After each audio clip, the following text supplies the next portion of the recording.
Hello and welcome everyone to our virtual public board meeting for Brentwood-Darlington Neighborhood Association. It is October 7th, 2021. Hopefully everyone knows where they are and you're in the right spot. All right. A reminder that we are doing all of our meetings virtually right now, and we hope to continue having a virtual component going forward when we start our in-person meetings again someday. So you can get the invite for that by subscribing to our newsletter or joining the closed Facebook groups or emailing us. And there's this slideshow we're presenting. You can see that at our public records there. And I will be posting those links, or Maria will, in the chat.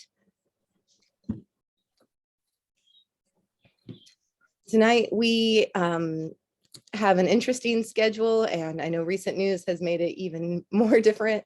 So we're going to go ahead and get going with introductions and then community announcements, and then we will go from there and play it by ear tonight. Any questions before we continue? No, go ahead. All right. So since we have a lot of neighbors tonight, we'll keep our introductions brief. We start with your name, preferred pronouns, if it's your first meeting, how long you've been in the neighborhood, how you heard about BDNA, and anything else that might appeal to you. If you have a community announcement, just let us know you have one and we'll make sure you have some time to talk about it. I'll go ahead and start, and then I will just call down as I see names on my screen. And if you don't want to introduce yourself, you can say pass or just not say anything and we'll continue on. All right. I am Chelsea Powers. I'm the current chair of the Brentwood-Darlington Neighborhood Association. I've been in the neighborhood around 6 years now. First heard about BDNA at a National Night Out event that a neighbor posted about on Facebook, and definitely not my first meeting. So I will go ahead and let Derek take the floor next. You do have to unmute, Derek. Mike. Obviously, I clicked, but not successfully. I'm Derek Covey, board member at large. My pronouns are he, him. I've been in the neighborhood probably about 9 years, since 2012. And I probably heard about BDNA. I think I just went and looked it up since I'd been on the board of the Richmond Neighborhood Association, which is between Powell and Hawthorne. That's about it. Thank you. Thanks, Derek. Gail, you're next on my screen. I'm Gail. I've been here forever. Hi. Gail also does movies in the park when we're allowed to have them. So if you love movies in the park, give a virtual shout out to Gail. Stephanie, your turn. I beg your, wait, did you say me or? I did. Oh, okay, fine. All right. I'm Stephanie Frederick. This is not my first meeting. I've been meeting with BDNA for 4.5 years, which is how long I've lived here, 4.5 years. I learned about the neighborhood associations before moving here, and it was one of the reasons I wanted to live in Portland. So as soon as I got here, I looked up BDNA and joined. And did I say I was a land use chair? Yeah, I'm working on that, learning a lot. And that's all. Thank you, Stephanie. If you are a fan of the TGM grant, make sure and give Stephanie a virtual shout out, because she is the mastermind that worked with the city on getting that grant. Next would be Maria. Hi, my name is Maria, pronouns she, her. I have lived in the neighborhood for about 4 years, and I learned about BDNA in one of those helicopter Easter egg drops in the Brentwood Park. I'm also part of the land use committee and support Stephanie where I can. Yes, and shout out to Maria for also being our person who posts links in the chat and helps me admit folks through the meeting. Yes, thank you, Maria. Malcolm, you're next to my screen. Hi, y'all. I'm driving, so just want to let you know I'm not ignoring you. My name is Malcolm Hoover. My pronouns are he, him. I have been a part of this community I work at Black Futures Farm and also the Brentwood-Darlington Neighborhood Center for Impact Northwest for around 3 years. And I met Chelsea at a BDNA meeting, which was in our community center. That's it, right? All the questions answered? I think so. And Okay, Malcolm is right one on. of the geniuses behind Black Futures Farm, and you'll hear more from him later in the meeting. Mary, you're next. Hi, I'm Mary Davis. Pronouns are she, her. Not my first meeting, and I've lived here since 1994, and I heard about the BDA that year regarding the Safety Action Team. And if you've never heard of that, that just tells you how long I've lived here. And currently serve on the board of the Leech Botanical Garden and try to bring you news every month. And we'll hear from Mary later on. Let's see, Laura Lee, you're next. Hi, I'm Laura Lee, and she, her pronouns. I've lived in Brentwood-Darlington for 9 years now. I'm gonna stay off camera because I'm not feeling so great. And this is not my first meeting. I am on the board and I serve as secretary. And I heard about BDNA from the Brentwood-Darlington neighborhood, the community center, when I was walking to the park with my kids. Awesome. Shout out to Laura Lee for being a secretary. It's a thankless job and we really, really appreciate her. Next on my screen is Linda. Hi, Linda Goldster, she, her. I am with the Multnomah County Master Gardeners and have worked with the demonstration garden across the street from Brentwood-Darlington Park since 2016. Thank you, Linda. Definitely check in with Linda if you're interested in gardening, and we'll hear from from her in the meeting. Lynn, you're next.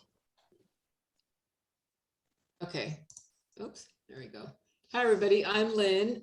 Pronouns are she, her. It's not my first meeting. I've been on the board for 3 years now. I'm the treasurer. I've lived in the neighborhood for 28 years, and I first heard about the BDNA from a Facebook post. Awesome. Thanks, Lynn. Shout out to Lynn for being the treasurer. Another thankless job, and we really appreciate. Looks like Deb and John, you're next. There. Sorry. This is Deb and John. We've been in Brentwood-Darlington for 10, almost 11 years. And way back when we were in some meetings and participated in some neighborhood planning. So with PSU and the city, go by she, her, he, him, the pair of us. And thank you. Thank you, Deb. Was that the 2017 neighborhood assessment? Oh, it's been a long time. My work schedule is such that I haven't been able to be here in the evenings. It probably was a 2013. Oh, okay. Before that project. All right. Yeah. Here, sorry. Yeah. No, it's all right. Good stuff going on. I know. Thanks. Kim, are you ready to introduce yourself yet? I am. Thank you. Hi, I'm Kim. She, her pronouns. Not my first meeting. I am new to the neighborhood association about maybe 6 months now. I also sit on the Southeast Uplift board. I've lived here in the neighborhood for 6 years and found the neighborhood association on a Google search. We are happy to have you, Kim, and the Southeast Uplift board is another one of those thankless jobs that is really important. So shout out to Kim there. The last one we have is the coin desk. Does our listener want to introduce themselves? All right, they usually don't. We can get going then. Let's go. We'll start with community announcements. And that means we get to do our shout outs to Learning Gardens, Black Futures Farm, and Multnomah Master Gardeners. So the Learning Gardens, I don't see a rep tonight from them, but they are still doing their harvest share Mondays at 5:30. You can click that link and order your share and then pick up either it's Wednesday or Thursday. I don't remember, but it says there. So if you want some locally grown produce, it's not too late. Malcolm, are you able to chat about what's new at Black Futures Farm? Yes. All right. Yeah, 1 second. What's new? We are still building our wash and pack station. So if you're ever over there and you see that beautiful towering kind of skeletal structure, it's all beautiful wood. That's going to be a wash and pack station. And then to the north of that, on the other side of the shed, and the existing high tunnel is a high tunnel that we're building for season extension. We got a grant from NRCS, the National Resource Conservation Service, which is a division of the USDA, for a high tunnel and cover cropping. So that's cool. Our season is just about ending. Second season, we learned a lot. Climate change definitely affected our yield and planting and everything else. We hired a guy who works with us part-time, so that's really cool. Oh, I think I had said before that we are the recipients of a PSEF grant, a Portland Clean Energy Fund grant for planning. That's really cool. So I will be inviting members of the BDNA to come and sit in on some of our community meetings. We're gonna have 8. And as soon as I get the calendar locked down, I'll announce them. Let me see, what else? I guess we have kind of a lot of news. Farmers market. We will have one more, I think 1 or 2 more days at the People's Co-op Farmers Market over at 26th and Tibbetts, Southeast Tibbetts, 2 to 7. And one more come through market, not this coming Monday, but the Monday after. And let me see what else. I think that's it. And if anybody knows a good web designer, can you inbox me, because our web guy passed away due to COVID, unfortunately, a couple months ago, and our website recently crashed, and I need some help getting it back up. So yeah, I think those are all my updates. Life is beautiful. We're doing great. I'm glad. I've never thought I would say this, but I'm really happy that fall and winter are here. Malcolm, can I ask what platform your website's on so neighbors know if they have the skills to help you? It's a WordPress website, and I just got a new hosting company, because the old hosting company actually also went out of business. So maybe that's why our website crashed. I don't know. I suspect it had something to do with it. But yeah, and it's a pretty simple site. I mean, if I could just like spend a weekend looking at it, I could probably figure it out. But a professional could probably figure it out in like 20 minutes. I don't know. So I'll tell you what, hit my email up and I'll see what I can do. Okay, great. Thank you. My husband used to manage them as part of his job, so we can at least tell you what the problem is.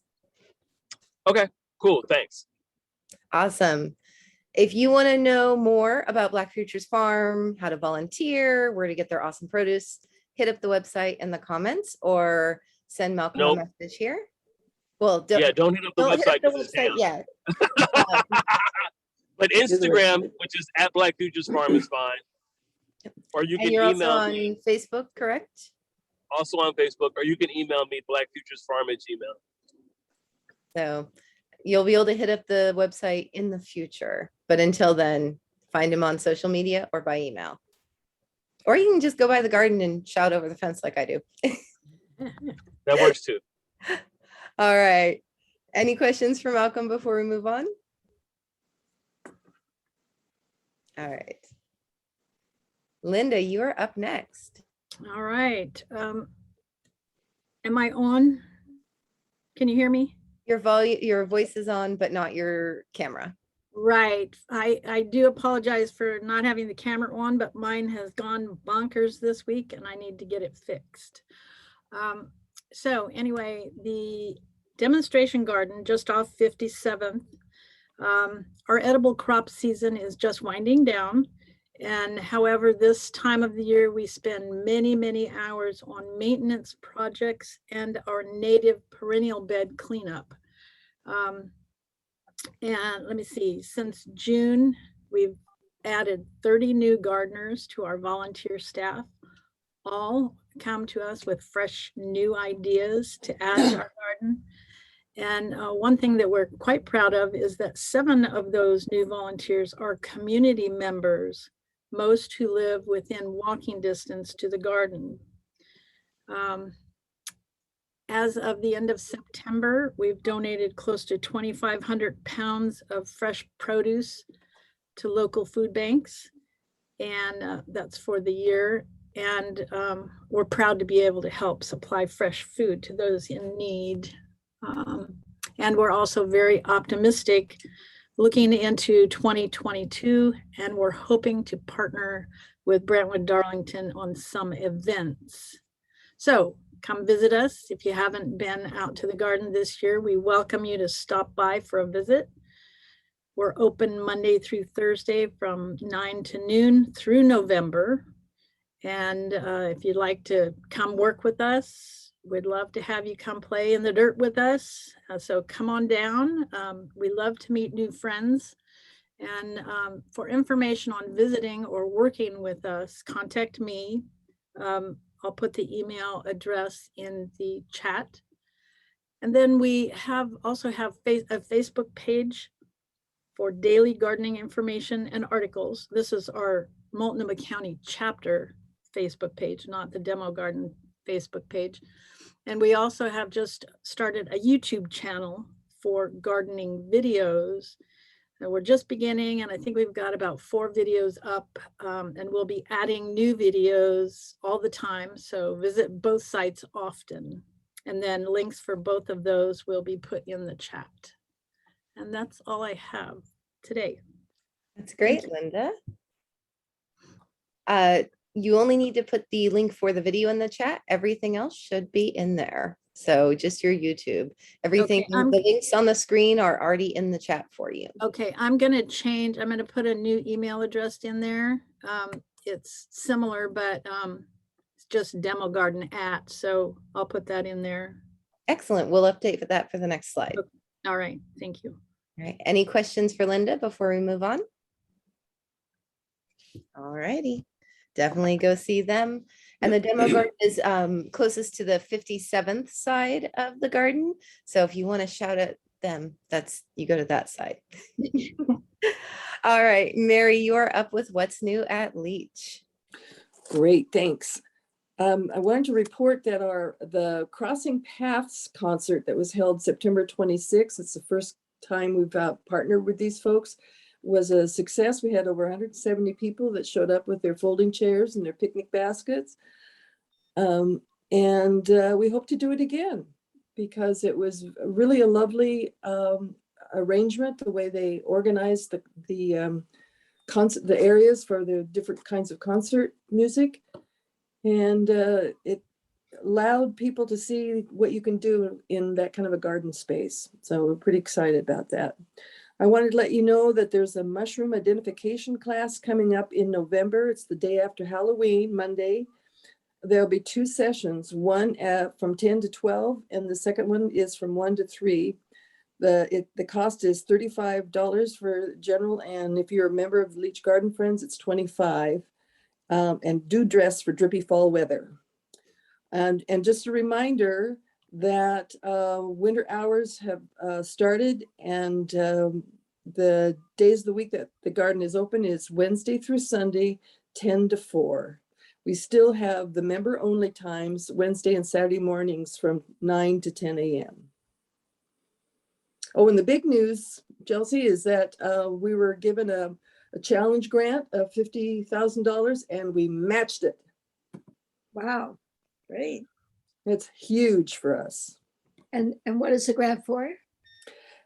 It's for operating funds, and it'll go towards a variety of projects. Oh, operating funds. That's the best kind of grant to get. Yes, it is. Wow, congratulations. And I would add too that we are working on getting the pedestrian bridge replaced. Oh, okay. Wonderful. Thank you, Mary. Thank you, Chelsea. Thank you, Mary. We really appreciate your reports. Leech is our closest botanical garden. You don't have to cross the river to get to it. And I definitely recommend checking them out, especially that new aerial tree walk. I'm looking forward to seeing it myself. Any questions for Mary before we go on? If you're as interested in that mushroom ID class as I am, the link for Leech Gardens is in the chat.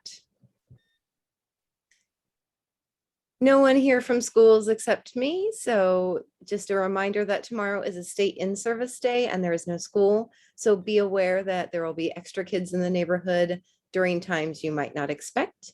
And you still got to slow down in those school zones. The only other updates on schools I have is that they are still in session.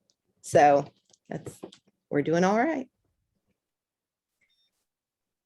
Updates from, this was sent to me by Southeast Uplift. They are doing, they're partnering to host a Calling the Shots Building Vaccine Confidence event.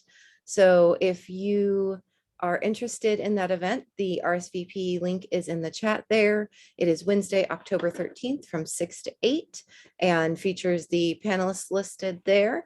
And also we'll have an ASL interpreter, Spanish and Vietnamese translators, microphones and closed captions. So, and is wheelchair accessible, very accessible. So if you know somebody who needs to go to this, they are making it as easy to attend as possible. And I did see it's not listed here, but in the email I was sent, all attendees are going to get a gift card of some sort. So share with your networks was what we were told. Any questions on that? No, but that's wonderful. Yeah, I just saw that right before the meeting. I wanted to make sure that we showed them. Okay, so I'm hoping this video will play. It's a very short video. It was sent to us by Trees for Life Oregon, who we partnered with for our Soak It Week events. And they are trying to get information out about large trees and why the space for them matters, and asked us to share this. If it will not play properly, the link is still there in the chat, but I'm hoping that it will work for us. So let's give it a shot.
Chelsea, I don't think anybody has audio on the video. That's right, I do not. Say that again. I don't think anybody has audio on the video. There are some people in the chat, me including, telling that there's no audio.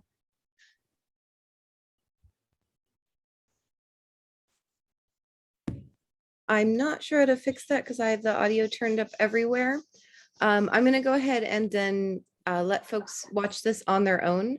The gist of what has been said so far is basically that, sorry, I'm losing my train of thought here, that large trees make a big difference in heat, and the removal of large trees by developers and not replanting them for a fee is extremely detrimental. So kind of the really short summary of what's been said so far, and neighbors can click to that video link that Maria put in the chat there and watch for themselves. I apologize that I can't get the audio to work properly.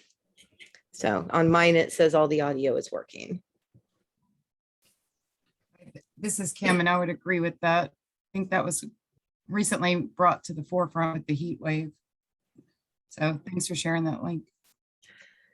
It's definitely a video worth watching. There was also an excellent article written that I will find during the next speaker's time about the heat dome as well. And Ryan says he can add the slides from the lower Southeast Rising sheet about trees in Brentwood-Darlington and Brentwood-Darlington. So Ryan, if you want to link that in the chat, that'd be great. Oops. I gotta get past it. There we go. The other announcement I have is that there's still events in the works. And I apologize, that should not say postponed for the virtual fireplace gathering and Bohemian Sunset Market. Those should be saying, that should say in process. And I apologize, I got interrupted a lot while doing this slideshow. And we're currently discussing the Halloween Festival and Winter Lights Festival. I am still waiting on Russell to tell us if we can have the community center or not. I've emailed him multiple times, and hopefully he will give me an answer at some point. If you are interested in helping with these events, you can join us for the BDNA work group. That's the meeting that replaced all committees and has a little bit different flavor to it. That's the third Thursday of the month at 6:30 p.m. And we've posted the link to that in the chat. And you can also see here that everybody is welcome, and it's just a Zoom meeting and it's only an hour. So we're working to keep it a productive meeting with some concrete goals each time. So, any questions? Okay. I know that there was going to be a big discussion on Safe Rest Villages, and then they were, the Safe Rest Village that was slated to be in Brentwood-Darlington was canceled. So my question is, do we want a quick summary of what happened and some time to discuss it? Do we want to move forward with our agenda? I really like opinions here. You can popcorn up, or you can hit us up in the chat to let me know. I guess, Chelsea, I'm curious to know just a quick summary of what happened. I believe somehow the Audubon Society is involved, and maybe wetlands is a factor. I could give a quick summary, Chelsea. Okay, great. Thank you, Stephanie. Okay. So go ahead. Should I do it? If you want to give a quick summary of kind of what happened, then I can follow up with what we know now, if that works. Okay, I guess I don't understand that, but okay, here's what I understand, that over the summer, the whatever bureau or work group Dan Ryan oversees put together a list of 70 sites, city-owned property throughout the city that could be candidates for citing one of these safe rest villages on, or actually, I think they want to do around 12. And there was a lot of public comment. I don't know if you remember, but the parks were in the list, and we pushed back on that. Mary Davis and people that she knows helped us to join Advocacy to keep our parks from being used for this purpose.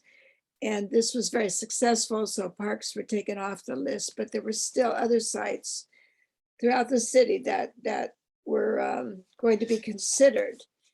And then out of the blue, just last Friday, Thursday or Friday, we saw in the local media that Dan Ryan said that he was going to locate villages in 3 places in Portland, and one of them, at least, Arrow Heights, was not on that list that had been discussed all summer.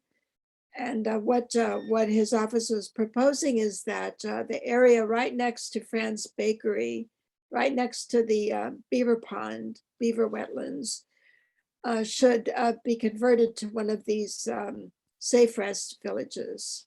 It would need extensive development to bring in sewer lines and electrical lines, and construct the buildings and the common areas and so on, and the fencing around it.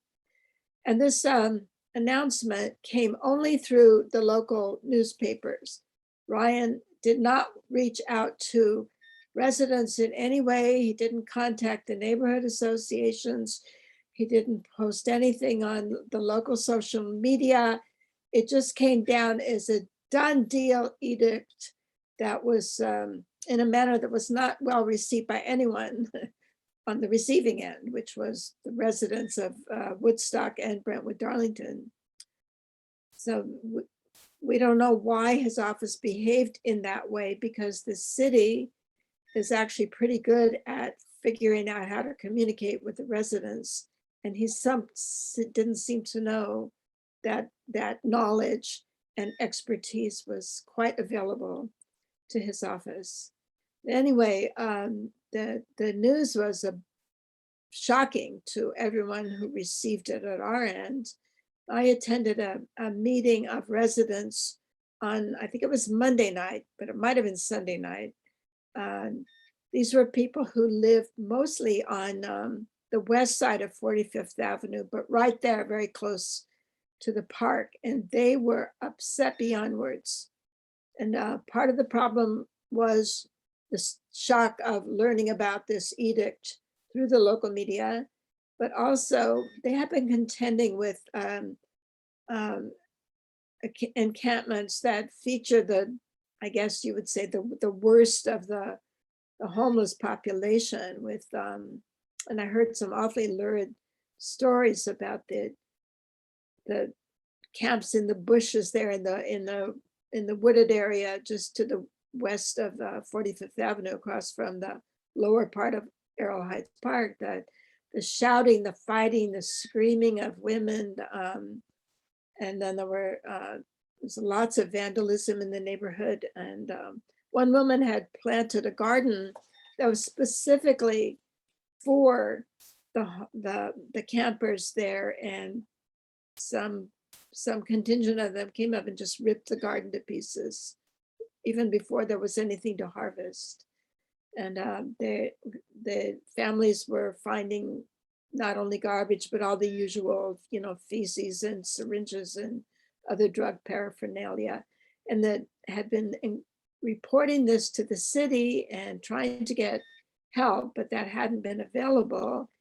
And then just out of the blue comes this announcement that there's going to be what could become a permanent camp that would be made for these people that they've been suffering from. And so they were pretty angry.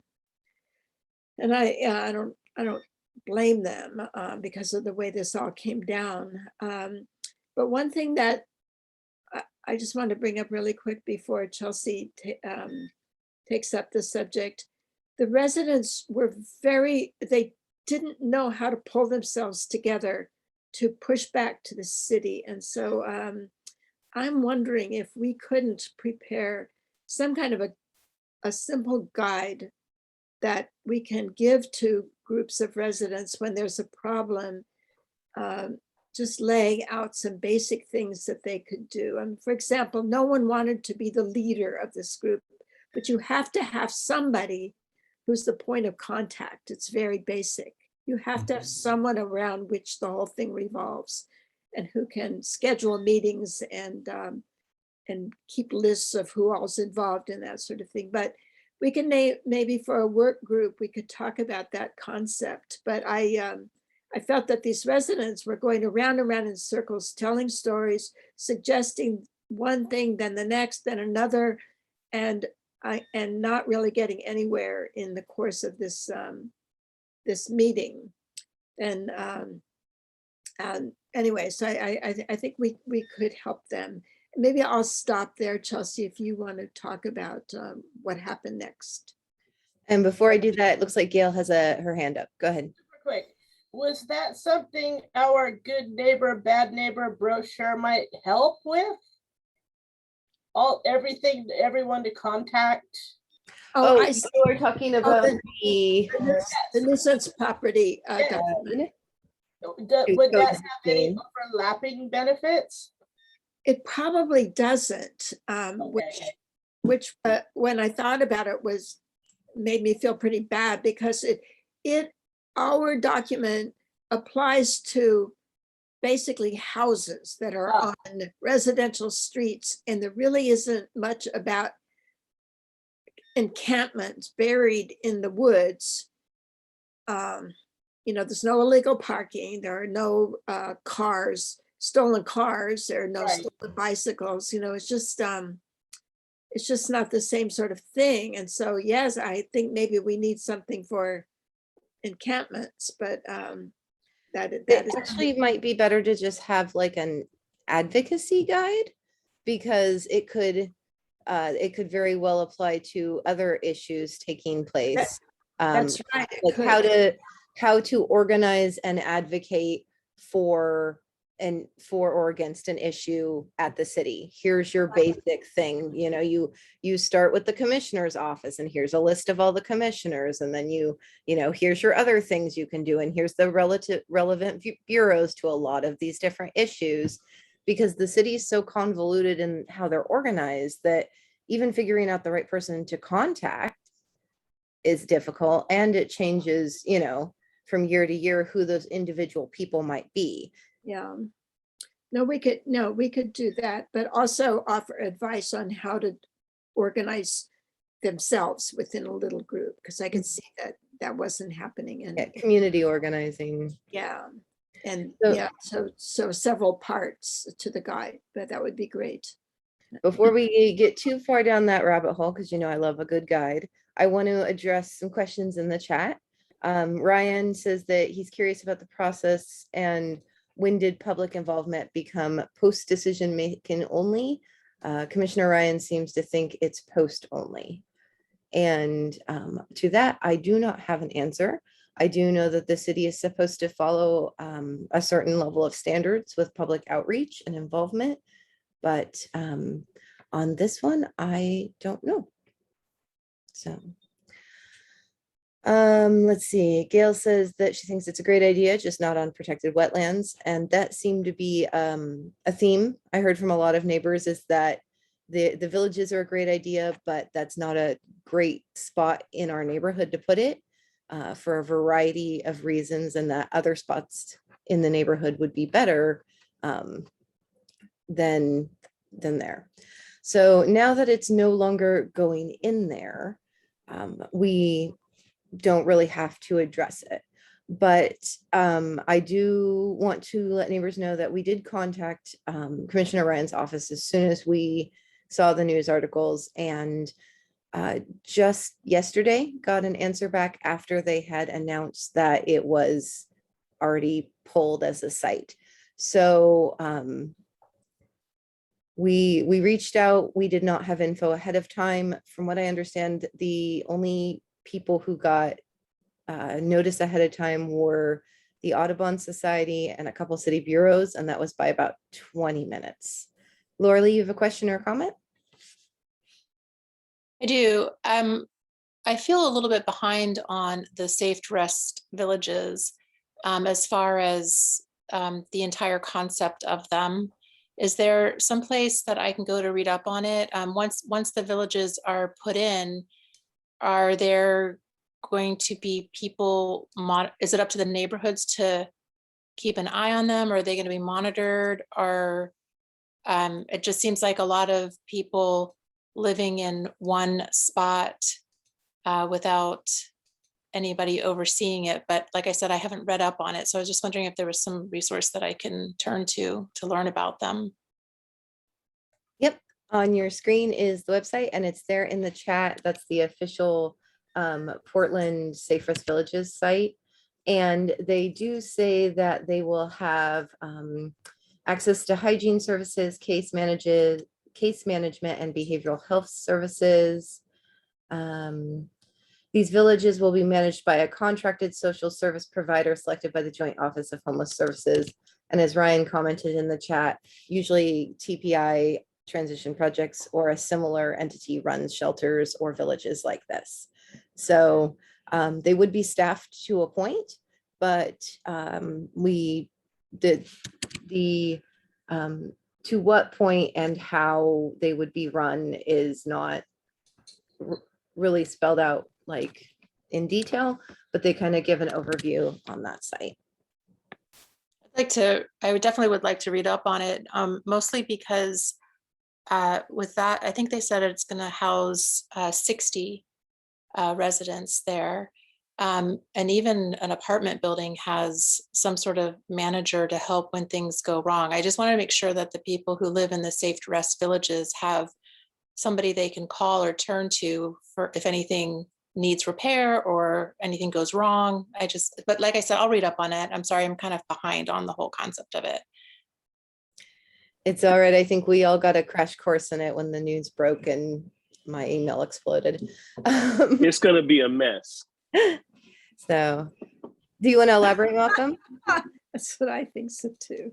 Yeah, I mean, look, I say this as somebody who is in recovery. I say this as somebody who lived in a shelter before I came to live in this apartment that I lived in now. I've been living here 5 years. You know, I lived at a place that Central City managed, and it was pretty orderly and safe.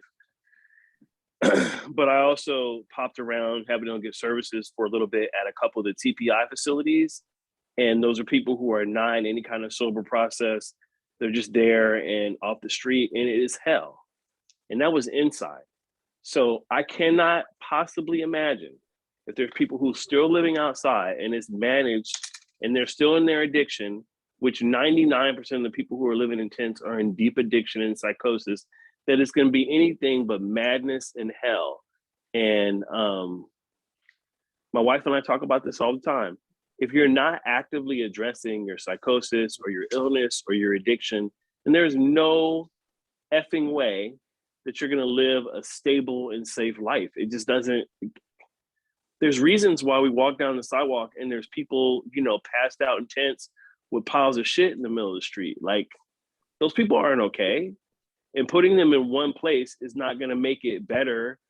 It's just going to get them out of our face. Like, they're still not going to be, you know, having one case manager for 60 people. Get the hell out of here. Like, as a case manager, my maximum load, and I mean, like, this is what drives me crazy, is anything over 15 people. You know, and I do this shit for a living. So it's going to be a whole pile of mess. They just want to get those people out of our face. They're not really concerned about getting those people off the street and having them, getting them healthy. That's the truth. So, sorry, go ahead, Malcolm. No, it's a poorly conceived, and it's going to be even more poorly executed knee-jerk reaction to a problem that the entire country is facing. And the problem is not those people in tents. That's the result. That's the product of a lot of other deeper problems that we have with displacement and gentrification and mental health and like the breakdown of society. Like, if you treat people like shit, what do we think I'm sorry, let me get off my soapbox. It's bad and it's gonna get worse. He's right, though. He's right. Thank you, Malcolm. I appreciate your lived experience. Yeah, thank you for sharing, Malcolm. I see. Yeah, and if it also matters, I have a degree in sociology and I study this shit. We know you know your stuff. I was convinced before you said you had the degrees. Laura Lee, question or comment? Yeah, that's the reason why I brought it up, because I agree with Malcolm. This just seems very irresponsible to, it almost seems like the city just wants to build these structures and put them in different parts of the city and say, look what we did. We have given them a place to live. They're cute little houses for sure. But if you don't have anybody overseeing the maintenance of the houses and you know, even in apartment buildings, there are rules that you have to follow, even like fire exits. And I mean, so I understand that we're trying to find places for people in tents to live, but just putting a whole bunch of little structures and 60 of them and saying, here you go. And I just hope that there's a better plan here down the road when these open. And I thought there is supposed to be some sort of evaluation process as to who goes in, but I have no idea how that would work or what the cutoff point is, or whether you have to be willing to go into drug treatment or mental health treatment or whatever. I have no idea. And from what I've read too, there's just such a high percentage of homeless people who are drug addicted or mentally afflicted or both, that I don't know how they're going to avoid having those people, the most troubled people in these villages. So We have a couple. Addiction is a disorder. It's a substance abuse disorder. Like, you know, it's a sickness. I have it. You know, we have a thing that we have to deal with. So, you know, and those people who are in deep psychosis, who are like methed out in between meth and heroin in the tents, like those people need a lot of hands-on help, and not just like a 30-day detox treatment. They need like help for years. You know, anyway, strap in, be grateful that you got a roof over your head. Yeah. Comments from the chat. Ryan says it's a short-term solution and that they can't build or remodel quick enough. Gail thinks this is a great idea for post-treatment housing. And looks like Deb and John are back. Battery died, but they're back. So do we have, let me tell you on this, I have inquired if there are other sites in Brentwood-Darlington being considered.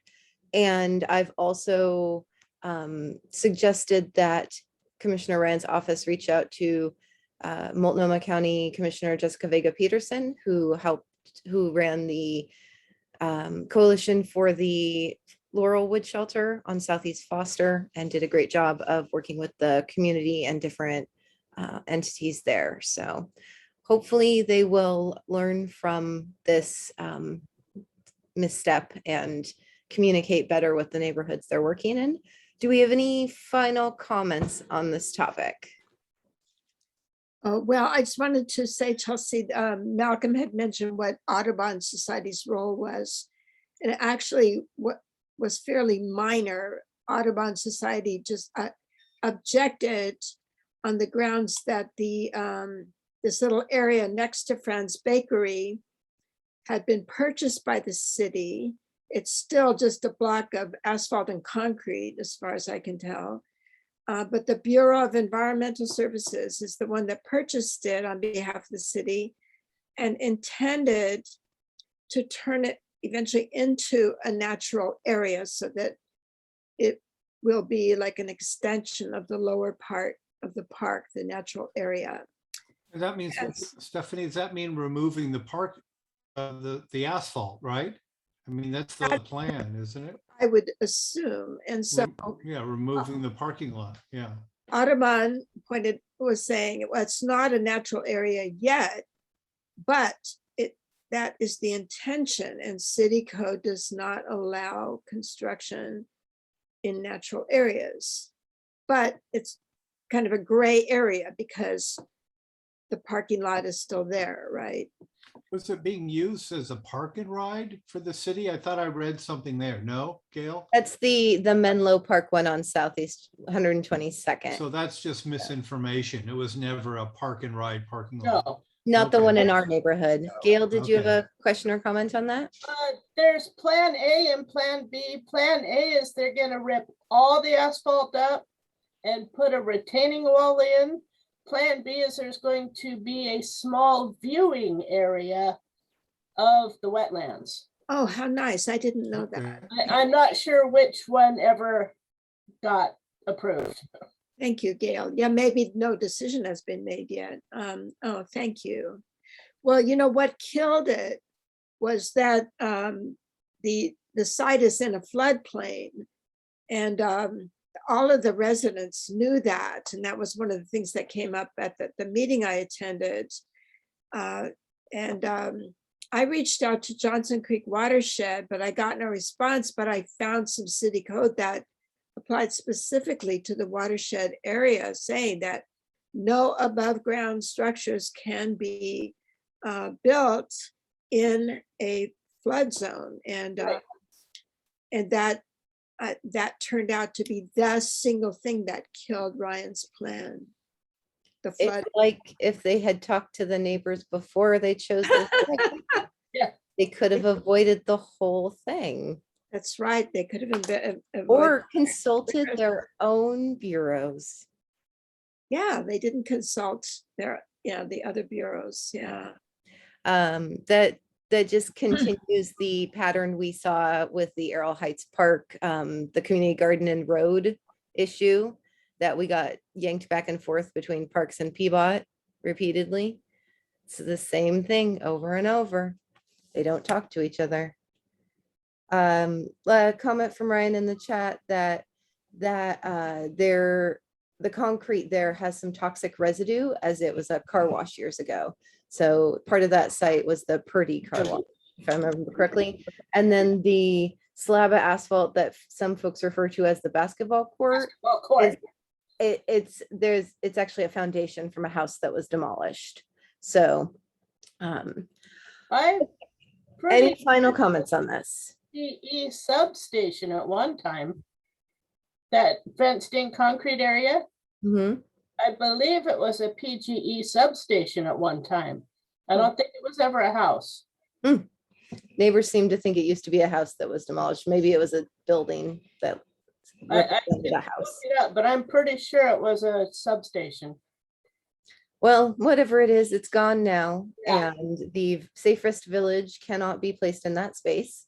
So if there's no final comments on this, I think that we should monitor the villages and how the process goes forward, and just see how it goes and how we can have input to try and make these the best for everybody, both housed and unhoused, and go from there.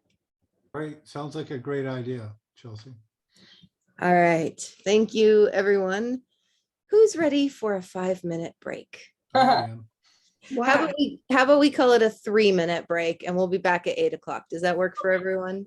Okay. Sure. fine, All thank you. right. Refill your waters. I'm going to pause the recording, and I will see you at 8 o'clock. Okay. Welcome back, everyone.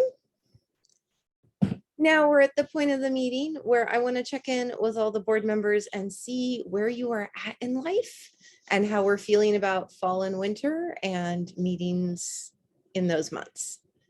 So if you don't mind, I'll just kind of call on you and you can tell me how you're feeling about your workload and your time availability in the coming months of October, November, December, especially. and go from there. All right, so Gail, do you mind going first? Not a problem. I'm excited to hear if we're going to do a trunk or treat and or fall festival and or autumn thing. Reminding you that I still have Thursdays and Fridays off, and I get home, I'll be home at 6 on Saturdays and Sundays and Mondays, What were those days off again? Thursday and Friday. Okay. And there's absolutely no time off in October. So I can't even get Halloween off this year. Oh, man. I know, I usually manage to finagle it, but I already used my one get out of jail free card for my 40th class reunion. Surprise! All right. Feeling good otherwise? Yeah, All right. yeah. And as soon as I can nail Russell down on whether or not we can have the community center, we are going to plan for Halloween like crazy. Sure. But he was out of the office and he was going to check and then he hasn't checked. And yeah, so. I being say we patient, just being over. calm. Who else is gonna be there?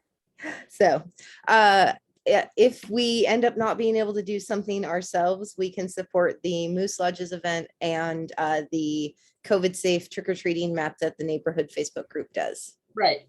That's kind of my backup is kick in with another event and support that. So, Sure. okay. Let's see. Hey, Derek, how about you? It looks like next Thursday, I'm gonna be on the road traveling. So, and I'm feeling good. I'm healthy, knock on wood. Whoop. Did You I good answer- with your BDNA workload right now? Yeah, I'm good with that. I'm thinking, yeah, as we get into the holidays, I'm happy to help out in any way I can. So, yeah, we've got the mailers that I'm mailing out here on a regular basis. So, I'm pretty good for now. Yeah. And we have $100 left in our communications grant to spend on translated materials. I was Okay. thinking about, what do you feel about translated magnets to go with our brochures?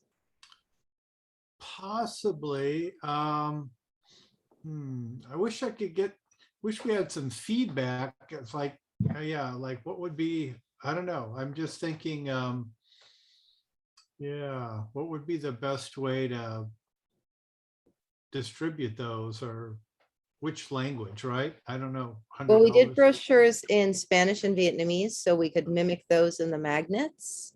So Okay. there's a complete set in each language. Just think Okay. about it. And would you check with Debbie if that's possible? Because I know she designed those ones and not me. Right. And so what is our budget for this again? $100. So we could do like a small tester amount. And these would be the magnets, right? Okay. It's just an idea. Also, we could use it for the inserts, but just Or stamps. actually, that's a really good idea. I think that would be probably best. Not that Yeah, it get out of any work, but because then that also mails our language brochures. Perfect. Will you spend $100 on stamps and send the receipt to Lynn for the last of our communications grant from okay, Southeast Uplift? I'll do that. Yeah. Yay! Thank you so much. You just took a huge stress level off of me. I've been worried about that because we got to get our final report in before the end of the year. Right. And this $100 has been hanging out. So Okay. awesome. Okay. Stephanie, how you feeling? Well, I had 2 weeks off where I was out of the country. That felt pretty good because I feel like I give myself a big workload and then I'm really stressed. So this summer, feeling stressed, I suspended my newsletter that I like to put out along with the land use meetings. But I miss doing that, so I think I'm going to resume it. But there's one part that I used to spend 3 hours a month on that really isn't important, and it's all the permits and applications and issuances. I don't really get anything out of that. So it's not really that helpful, although it was very educational how the whole process through the Bureau of Development Services works. But I think if I cut that out of the newsletter, then I can easily produce that each month. And so I'm going to resume that for October. And I'm just going to try to not take on too much because I have the mouth that always says yes, right? And while my brain is still thinking of more things to do. And so I need help from people to tell me, just back down, stop, don't do it. So outside voices could be great. Like, are you sure you want to take that on? They will help me think, oh yeah, no, that would be really stupid. So anyone who wants to speak up to me about what I'm doing, please feel free. But I'm upbeat about the neighborhood association, and I feel that we can do some things for our residents that will be really helpful. So thank you for asking, Chelsea. Excellent. I'm looking forward to your newsletters, and I think that updating it after a break is an excellent way to go. And when it comes to overcommitting, as I'm also an overcommitter, I was wondering if it might help if we had a like BDNA future projects ideas document where we can say yes in the future to something by putting it in the list. I love but that. not feel like we have to start it right this second. Like this advocacy guide, this would be a great project to work on in January when we're not planning events, but in January, we're going to totally have forgotten about it. So it could go in this future projects thing or document, and at, work group meetings or whatever, we skim through it real fast and see if there's anything on the list that fits in with what we're working on. I love that idea, and maybe we could set up a Google Doc that's editable that people can contribute to, and maybe we can not only list an idea but flesh it out. Form, and then we can pull it from a spreadsheet. Yeah, a list. Gail, yes, spreadsheet list. You and I are on the same wavelength there. Thank you, Gail. Okay. I'm going to task myself with making that because it will help both of us. And I suspect you are an obliger like I am. And if you guys like personality tests, I definitely recommend the Gretchen Rubin 4 Tendencies quiz, because knowing if you're an obliger, a rebel, a questioner, or an upholder really helps with making habits and working around your own brain. So that's my little pitch of something fun and totally off topic. Let's go on. Lynn, how you feeling? How's your workload? Okay, give me a second. All right. So for me, I'm in accounting. So for us, year end is horrible. So I'm busy. And I've in the past 18 months or so, I've taken on additional duties from my coworker. So now I have more work. So I don't really have a lot of time, unfortunately, especially now, extra time to do anything. I'll do the treasurer stuff, but I'm just busy. It just gets crazy in my office at this time of year. So it'll be like this until like maybe February. It'll be a little bit better as far as like the things that are all the tax stuff and all the accounting stuff that we have to do.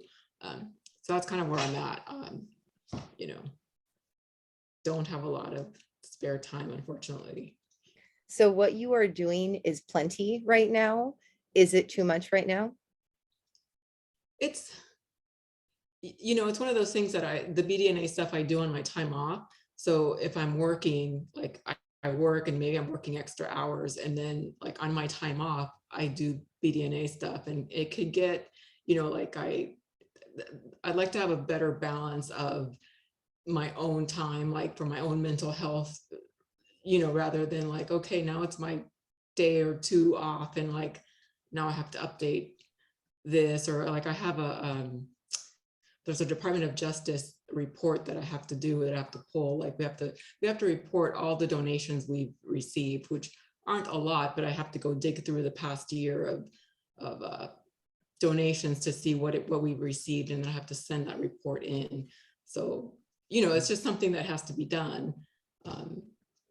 So if you are overloaded during your busy season and you can pass that off to one of us to go dig through documents and receipts, email me and we will find somebody else who can pull the data or do the report or whatever needs to be done. Because yeah, year end is really tough in financials. So, yeah. Okay. Don't let us overload you. What you're doing now is plenty, and let us know if we can help you. All right. Thank you. All right. Laura Lee, how you doing? There we go. Oh, I'm doing good. I sit around most of the time feeling super guilty that I can't give more of my time to BDNA, but the workload I have right now is just fine. I'm usually late on getting my minutes in, but you guys are so nice about it. Like Lynn, my work, I work at a hospital, so it's been very emotionally stressful. And, when I started on the board, I was working remotely the majority of the time, and now I'm working full-time back on site. And that just kind of made me tired. And then like Lynn, I do use my spare time on my weekends, but I honestly don't mind. I just feel bad that I can't give more of my time to help out with projects with BDNA.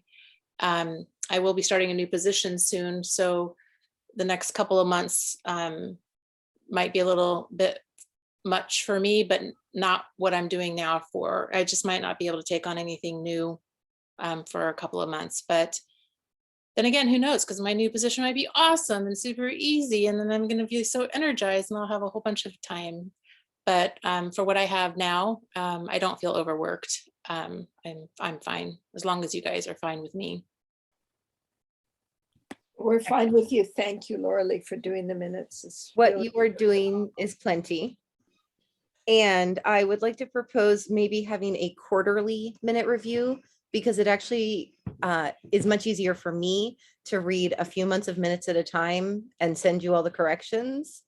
So why don't we plan to just have minutes every 3 months, because our meetings are recorded and are up on YouTube, and we have transcriptions if people want them, so they can have more than the official minutes we're required to keep by law at any moment.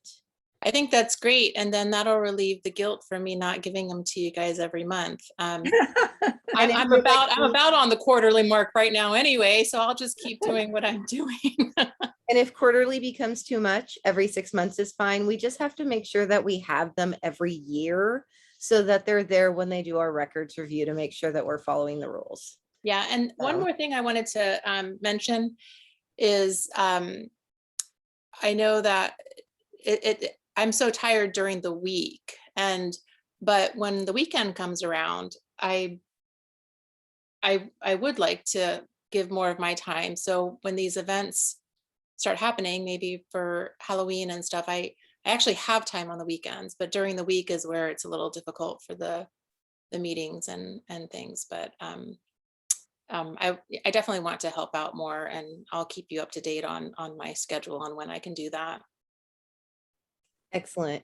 It sounds like you're better to be a body at the event than a planner ahead when they're a weekend event.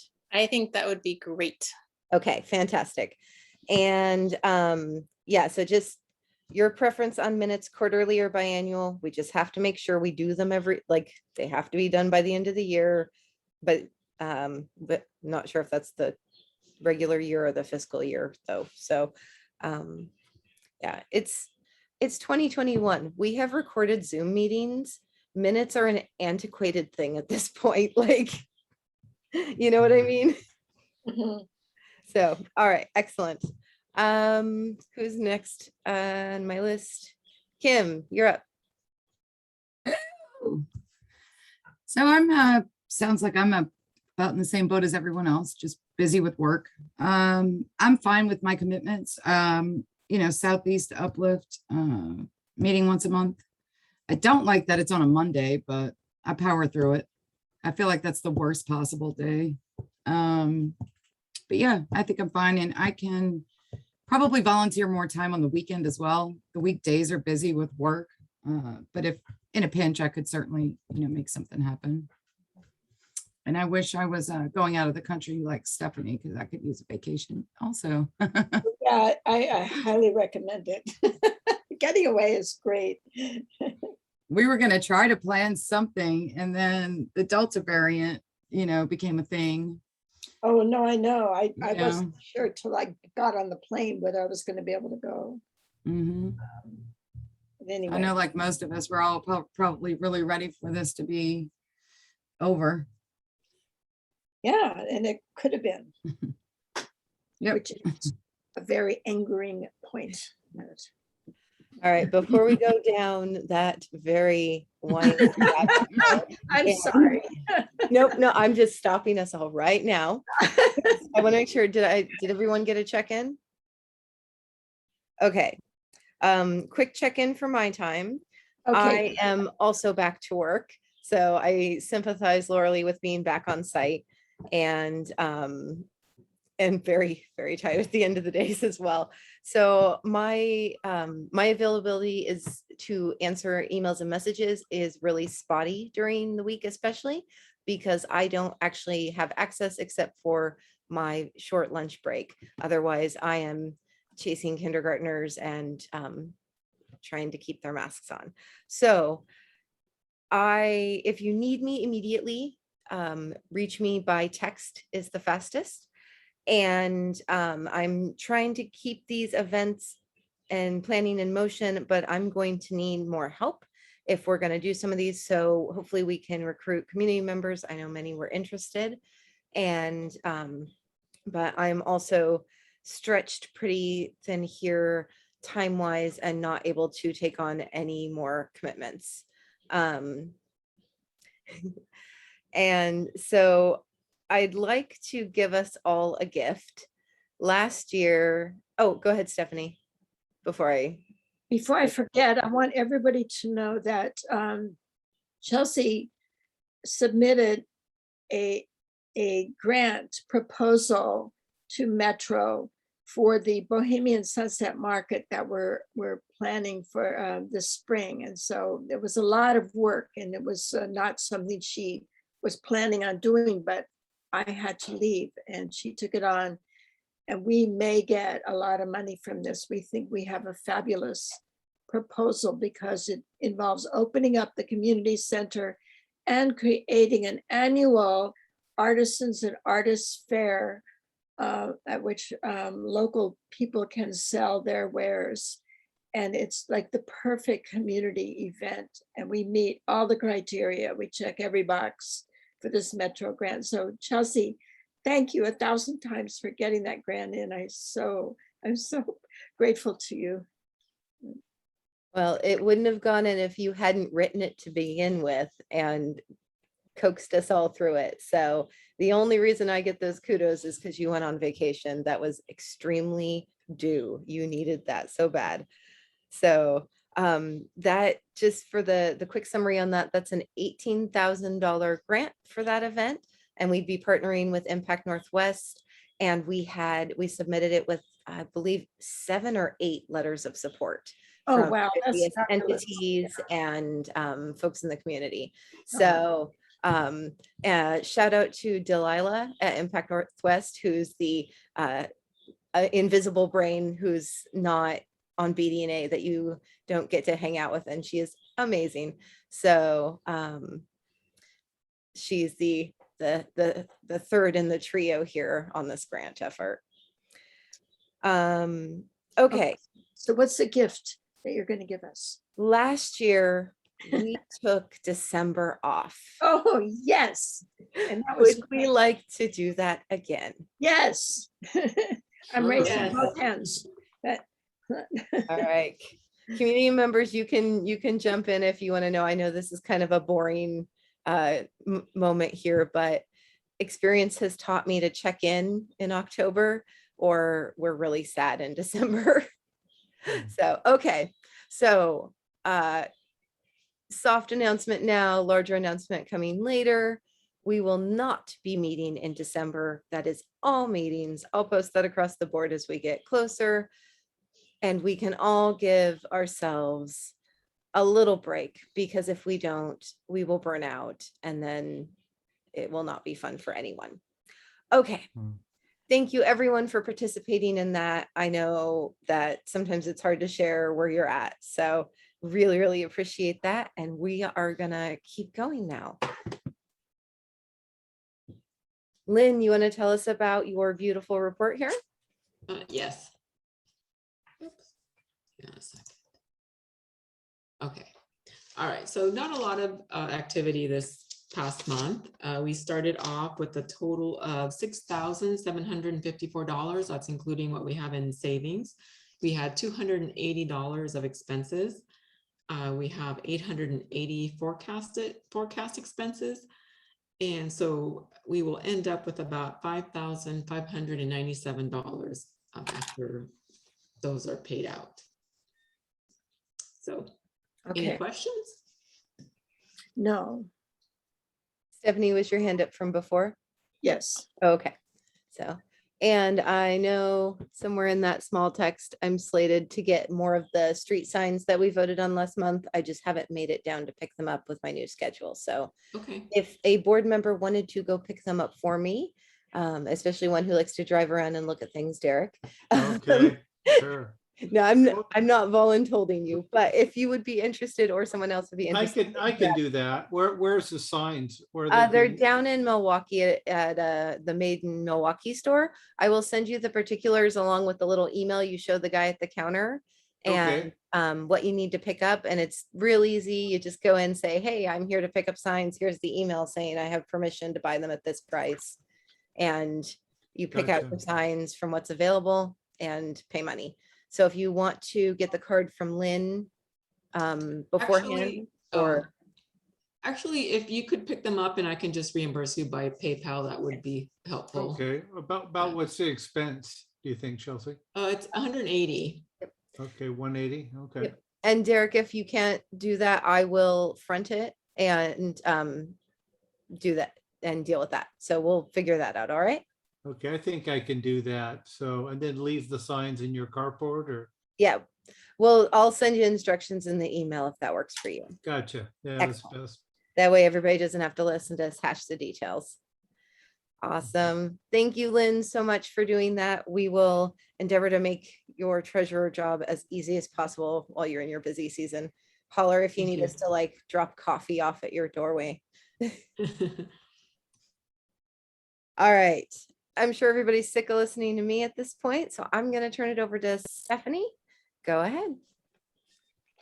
Okay, thank you very much. Well, so we already talked about the saga of the Arrow Heights Safe Rest Village. So I won't say anything more about that now, except that, you know, it was a tremendous relief to have the thing retracted.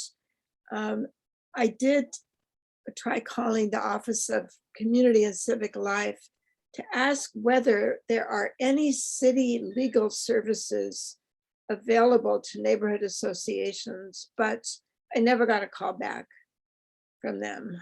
But I, after watching the disarray of these bewildered angry residents, and I was thinking it would really be helpful to have some resources at hand ahead of time, because we know that things keep coming up. The problem at Cartlandia caused by the encampments, and now the problem here with Arrow Heights Park, and then the nuisance properties that we have, and the speeding and the gunfire, and you know, that it seems to me it would be really nice to know that there would be some legal people we could call on who understand the city code, who know how to stand up to the city council and be listened to because they're attorneys and not just, you know, a representative from the neighborhood association. And so I'm hoping that maybe we can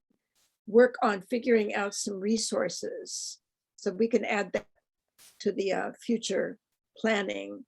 And it would also be good to have interpret city code because some of it is very dense and bureaucratic and incomprehensible to me. And I feel like I'm a good reader, but when I was trying to make my way through the environmental overlay zone code, I really could not understand, could not grasp what it said. And so if we could line up some resources ahead of time, I think then we can just turn to them at the moment we need them and be better off. But so we can talk about that during our work groups.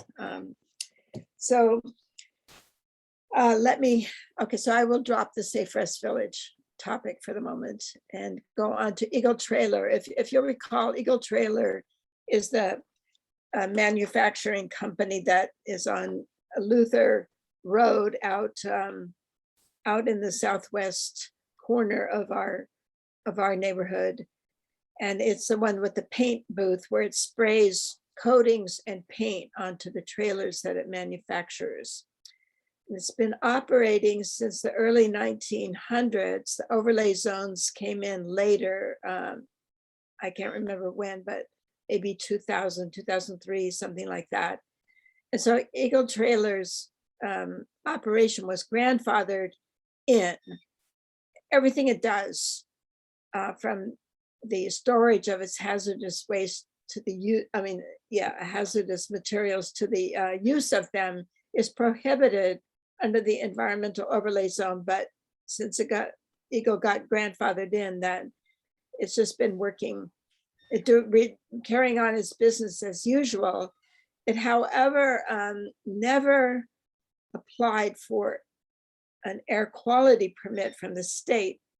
And it's right. Yeah, I see Ryan's comment is right next to Johnson Creek and so on. We argued, I'll get to that in a moment.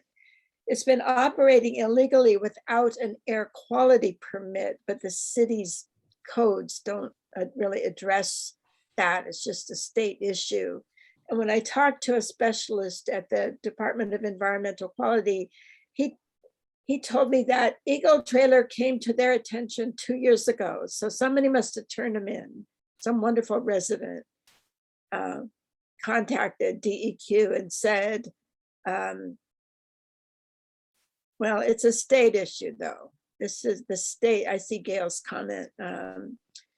It's really the state, and that has jurisdiction over air quality matters. So the EQ contacted Eagle Trailer and said, okay, you need an air quality permit. And to get the permit, then Eagle had to get permission from the city, an official statement saying that it's grandfathered in and that it's always been continuously operating since the time it was established. But now there was a fire in 2007 that burned down their whole building. And so in our statement of opposition, we said, obviously it wasn't operating continuously. They couldn't because it wasn't a building. And so we want this grandfathering permission denied. But I received the decision recently, and it was not in our favor. We were the only entity that spoke up against Eagle Trailer, and our argument was not accepted because, as it turns out, the city has this little loophole that says that a company that's not operating still has 3 years of non-operation before it's considered to not be operating. And so Eagle Trailer was able to get the building rebuilt and continue its operations before those 3 years were up. I didn't know about that little loophole before writing, but that's how we learn, I guess. And then as far as the hazardous chemicals and so on, the city office said this review does not consider potential health effects of the use of hazardous chemicals. The approval criteria address only whether the non-conforming situation would have been allowed when established and whether it has been maintained over time. So it's all in favor of Eagle Trailer, even though it's in an environmental overlay zone, and even though it wasn't operating for at least a year, none of those things matter. It's sort of business as usual, poisoning the creek and poisoning people. It's right next to the Springwater quarters, poisoning cyclists, who are people. I understand that. So I'm pretty unhappy about it. But the specialist at DEQ said, well, at least Eagle would be operating under the air quality permit, which does burden them. And they have to do a lot of reporting on what they're doing. They don't have to contain or filter out their emissions because they don't have the volume that triggers that requirement. But so at the very least, they will be having to do reports to the Department of Environmental Quality. So I'm not going to try to contest the decision. I can see there are no grounds on which we can win. There's no city code dedicated to air quality, for example. And so we can't argue on those grounds. So we just have to accept this decision and hope that they go out of business, that don't anyone buy any trailers from them, okay? Stephanie, could I make a suggestion? Yes. Maybe a neighbor near their operation would be willing to host a BDNA purple air monitor. And we could just keep an eye on the air quality.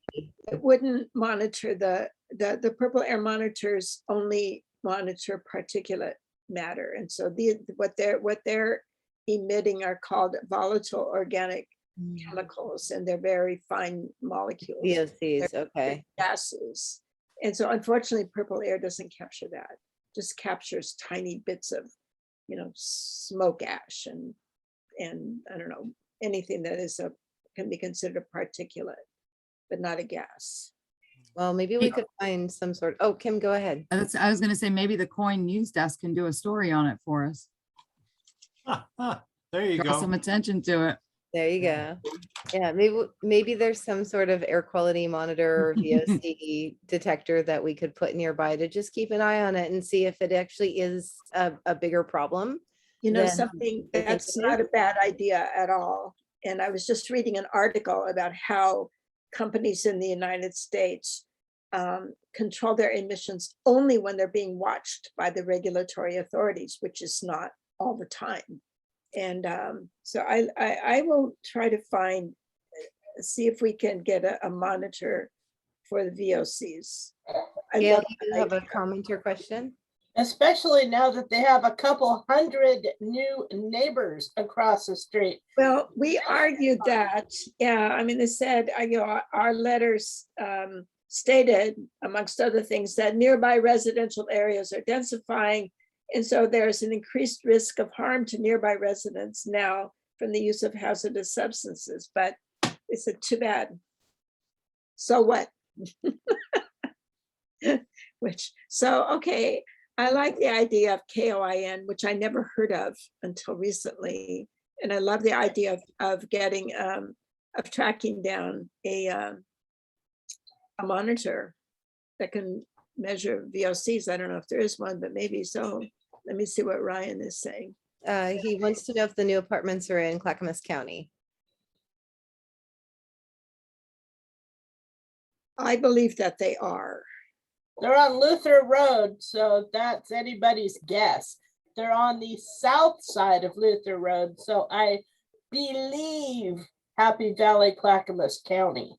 I think they are too, because I've been monitoring all the permits and so on for a couple of years now, and I never saw anything for those apartments. So, but I don't really know.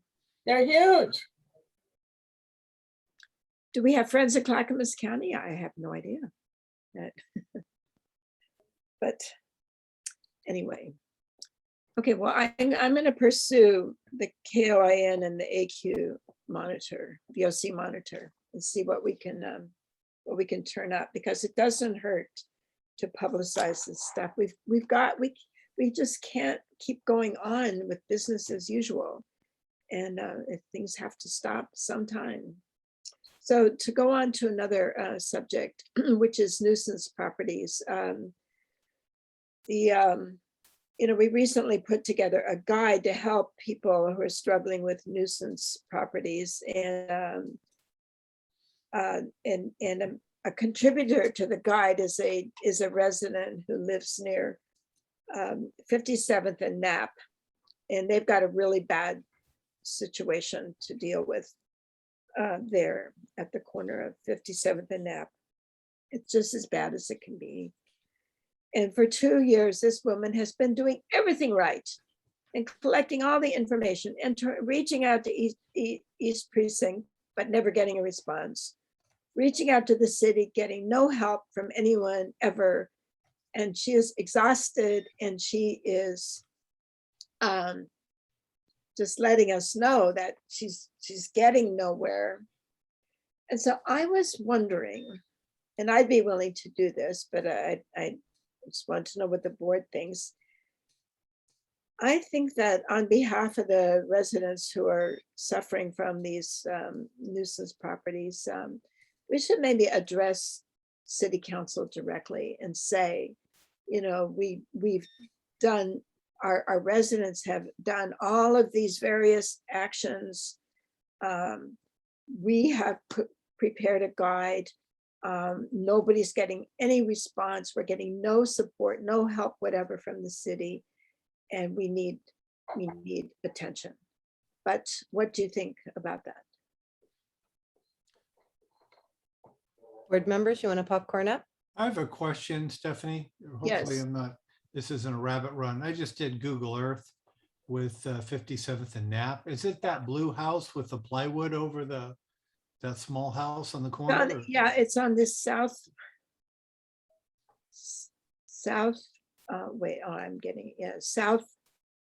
corner, I think. Southeast, okay. Yeah. There's a little field. It's across the street from the field. It's on the southeast corner. I live right there too. But the problem area really is the whole section on 57th between southeast Knapp and Henderson, because this whole stretch is pretty much occupied by part of that group. And I'm in touch here with my neighbors. I'm actually curious who the other neighbors who's also living nearby. But yeah, I can connect you with them. Yeah, please connect me, because I have a neighbor, across the street as well, and she's fighting so hard and to just not have people use her yard as a bathroom, to not block her driveway with RVs and all that. And she's by herself. She's an elderly woman, and we try the best we can to support her. But it's really it's a crappy situation. I don't even know what to do. I love the idea of getting something done, and everybody can be whoever they want to be. But it would be nice if the public areas are usable for everybody. And right now, 57th Day at some point, because Knapp Street had the slow street signs and the barrels there from Peabody for the COVID response, and so they used those barrels to block off that section 57th between Knapp and Henderson, and they're just using it like their own property. You can hardly pass. Mm-hmm. And there's like a whole vehicles, or there's several vehicles. There's RVs. There's a trailer parked on. And there sometimes you can pass, sometimes you cannot, because there's like vehicles blocking the way. For a while there was a dog chained to a mattress outside of it. There's not the situation anymore.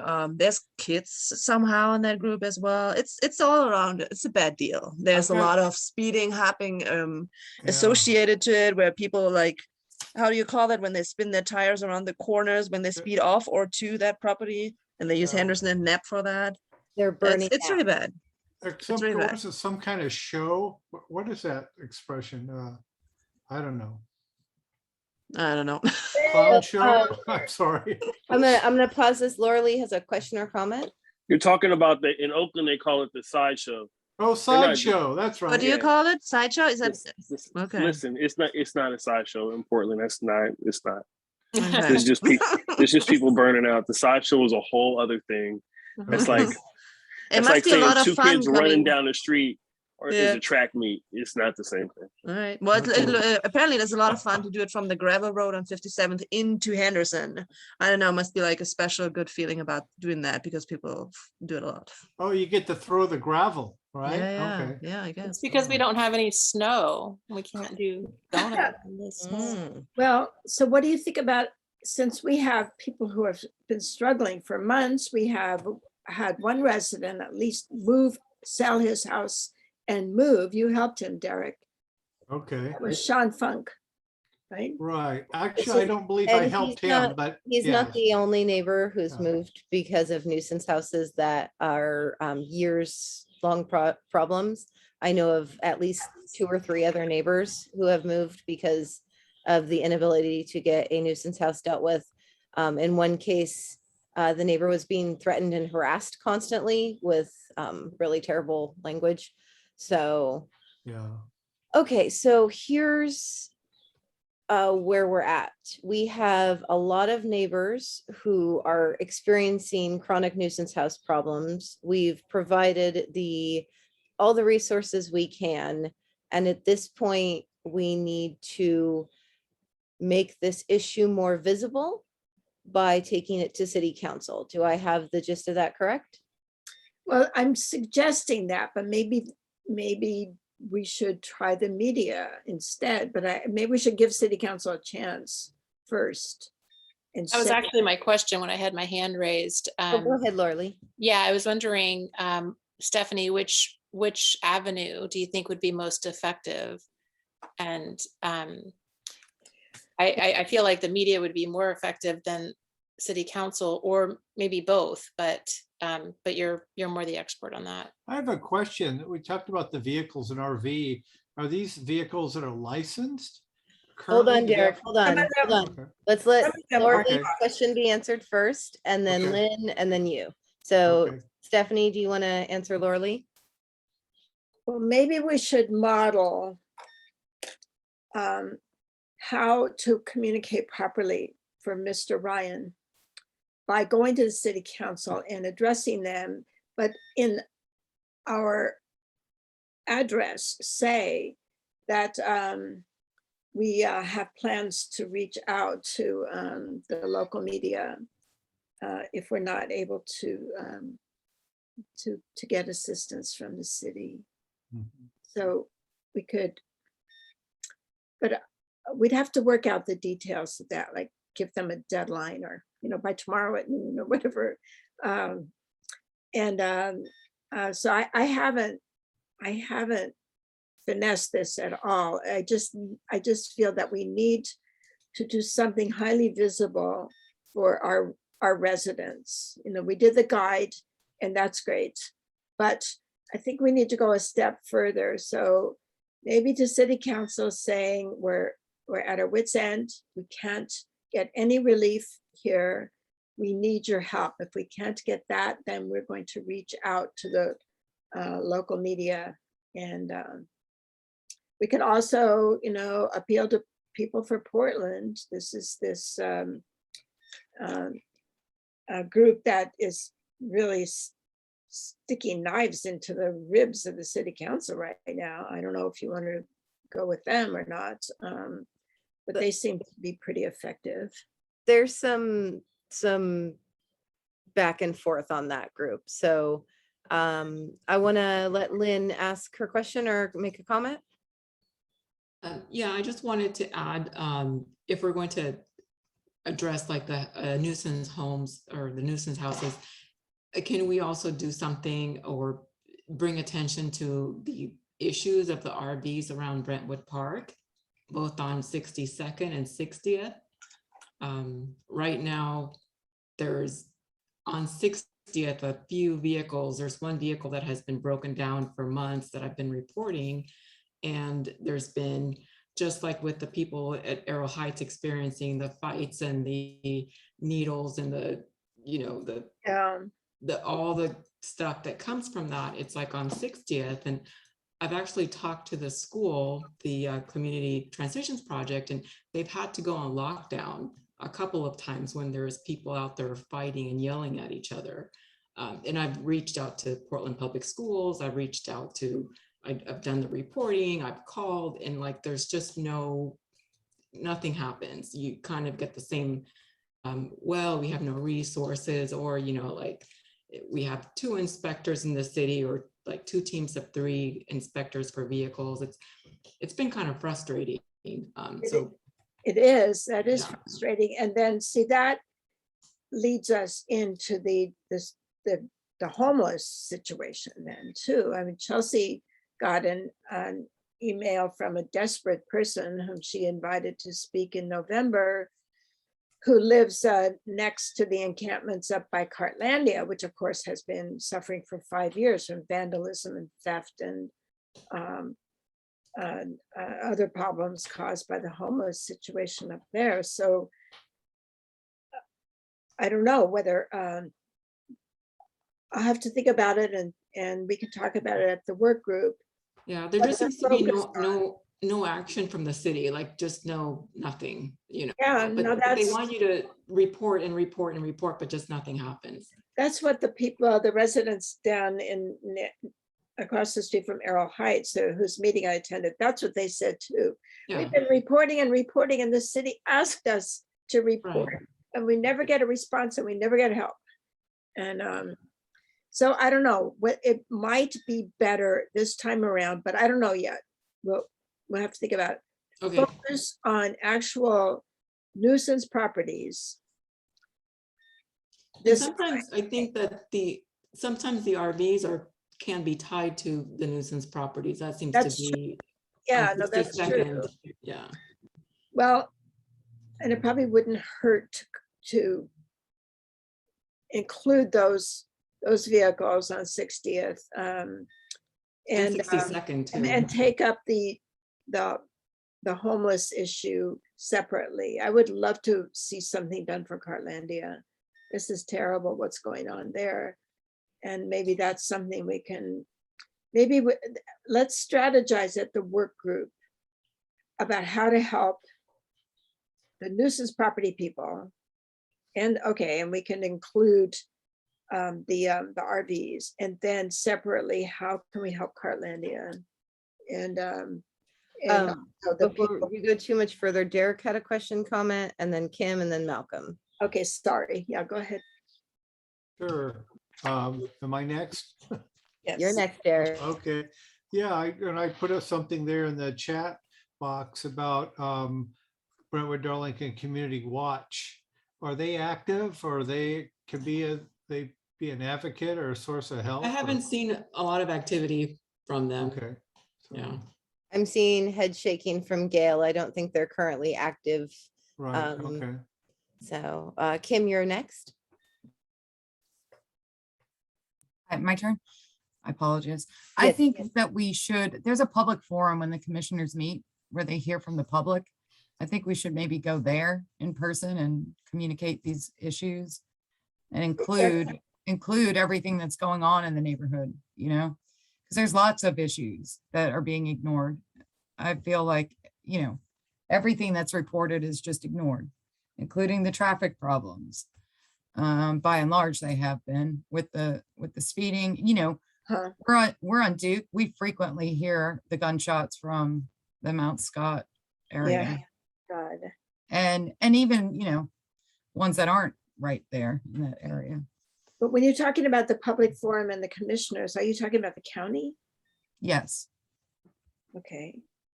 But so I don't know a lot about county jurisdiction versus city jurisdiction. Mhm. So you say that maybe we should address both Mhm. councils? Oh, Okay, I mean, right. it might be worth a shot to bring it to their attention and say, hey, this is going on. Okay. Kim, would you also recommend we address Metro? I don't know enough about that, but I'd be willing to address it with anyone who would listen. Because Yeah. it's a big enough problem, not just in our neighborhood, that if we partnered with, say, Woodstock and Mount Mhm. Scott Arleta and probably even Right. Foster Powell, we could go basically do a tour of all the commissions Mhm. of all the public entities and be like, one of you has to have the power to actually do something with all this data you've been asking us to report for years. Right. Yeah. So, okay. That's not a bad idea. Next up is Malcolm. Hi. I just want to reemphasize my earlier point that we're still talking about the same problem.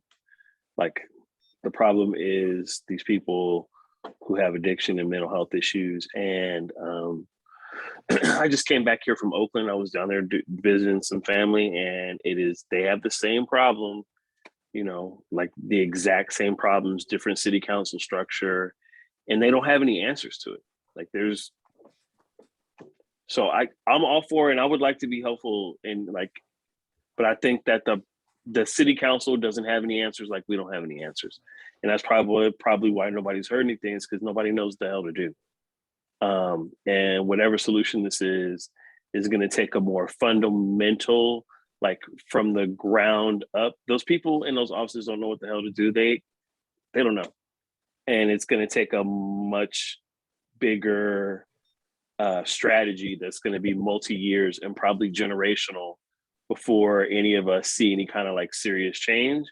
And it'll probably get worse before any of this gets better, because people are going to have to be forced to do something radical and drastic, because we can get them off the block. And, they've broken into our farm so many times, I don't even talk about it anymore. I just am sad when I get there and I find out something else is missing, and I scoop poop out of our garden on a regular basis, and they trashed our tomato plants. Like, I get it, and it sucks. And the problem is way bigger than any of us have a handle on, and no one department is going to fix it. It's going to take like a whole regional, national campaign over like the next 40 or 50 years for us to solve it or address it. In the meantime, get used to people taking a dump and camping in your front yard. Yeah.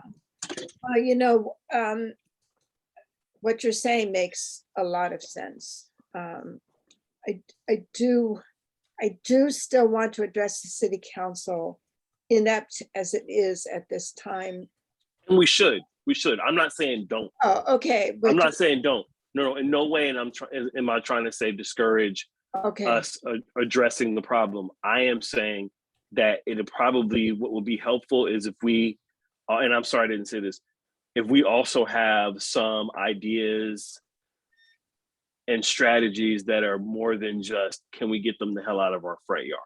Yeah, okay. Well, for one thing, yeah, I mean, I wish the city might better spend its 60 million on a jobs program, for example, that's integrated with services that help people get off their addictions and help them get work. We don't have minor jobs that people can pick up anymore. The only one we have is gas service station attendants, right? Okay, I'm going to pause this because we are running way late on time. This has been sorry, I meant to keep it really short. Lively discussion. Yeah. And I want to acknowledge what Malcolm was saying. I absolutely agree. This is a bigger problem than we can address, but I like having a concrete ask. So we present and we have a couple of asks. I'm a big fan of he who complains is assigned to fix it. So I try not to complain without solutions. Okay, so we have 5 more minutes. We can spend it finishing chatting about this because I see one more question. And so we have like 2 more minutes on this and then 3 minutes for everything else, which hopefully shouldn't be much. Laura Lee, you got a final comment? I'll make it really, really fast. When we address city council, I'd also like to get more answers on why they think that the villages that they're trying to create are going to lessen the homeless population on our streets, because I don't think it will. I think that our neighborhoods are still going to have the same issues, even with the villages that they're creating. Okay, awesome. Thank you. Stephanie, are you noting that? I beg your pardon? Noting that we should ask why I- the I'm not- villages are the correct solution. Yeah, I did. Uh, And yeah, and I'm ready to stop talking now. I didn't mean to go so long, but it's very interesting and I really appreciate all of the comments on everything. Thank you. And in the chat too from Ryan is that the only recent activity with the community watch was the uproar around the village and things about RV sewer leakage, and that we should address the city council to create a record of our attempts. Let's see. Malcolm commented about that there's a lot of jobs that one can do, but very little is going to be sustainable with a growing population of people living in addiction and poverty. And those issues have yet to be addressed. Employment, yes. Treatment, yes. Housing, yes. And Gail agrees there in the chat. And I agree. So let's come up with maybe some concrete ideas for what we could do to relieve some of the symptoms maybe in our neighborhood, and have our presentation, but also have our ideas for addressing at least something to alleviate it. Okay. All right. Derek, do you want to, we have Derek's RMLS overview. We have Kim's Southeast Uplift update. Do you guys want to duke it out? Sure, I'm happy. Well, I'll go first. I'll be quick. Okay. Okay. Go ahead. Okay, Southeast Uplift, Nancy Champlin is the new executive director. She's started. Look, She's going to be doing it's pretty one-on-one. stones. I'm sorry. There's water in there. Oh, Hold on. okay.